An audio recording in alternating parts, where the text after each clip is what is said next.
যে সমস্ত স্টুডেন্টরা এই বছর এইচএস ভোকেশনাল এক্সাম দিয়েছো তোমাদের এক্সামের রেজাল্ট কবে বেরোবে। তো দেখো এখন যদি তোমরা গুগলে গিয়ে সার্চ করো এইচএস ভোকেশনাল রেজাল্ট ডেট 2024 বা এইচএস ভোকেশনাল 2024 রেজাল্ট ডেট, তো তোমাদের কিন্তু এরকম একটা লেখা চলে আসবে যে দেখো উইথ দ্য WBSCTVSD। দেখো এটা কিন্তু তোমাদের ওয়েবসাইট, ঠিক আছে। Exam 2024 completed in the last week of February 2024, মানে 2024 সালে ফেব্রুয়ারির শেষের সপ্তাহের মধ্যে কিন্তু তোমাদের এক্সাম কমপ্লিট হয়ে গিয়েছিল। The result of the WBHS vocational exam 2024, মানে West Bengal HS vocational exam will be announce on May 07, 2024।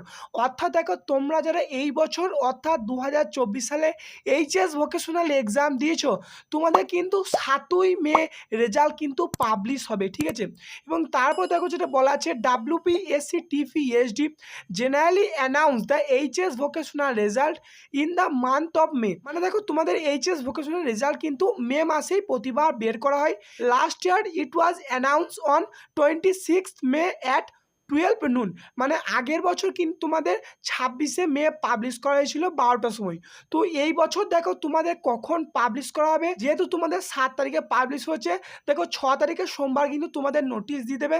তো তোমরা কীভাবে চেক করবে না চেক করবে আমি কিন্তু সেই রিলেটেড একটি ভিডিও আপলোড করে দেবো। তো এছাড়াও দেখো রেজাল্ট চেক করার জন্য যে তোমাদের অ্যাপটি আছে সেই অ্যাপেও কিন্তু তোমাদের আপডেট হয়ে গেছে। দেখো এইচএস ভোকেশনাল রেজাল্ট 2024 দেখো to be announced on May 07, 2024। অর্থাৎ ফাইনালি তোমরা যারা এই বছর এইচএস ভোকেশনাল এক্সাম দিয়েছো তোমাদের রেজাল্ট কিন্তু পাবলিশ হবে 7ই মে, অর্থাৎ জেনারেল এইচএসের যে রেজাল্ট বেরোবে তার আগের দিন কিন্তু তোমাদের এই ভোকেশনাল রেজাল্ট কিন্তু পাবলিশ হয়ে যাবে। তো এই ভিডিওটি এতটুকুই, ধন্যবাদ।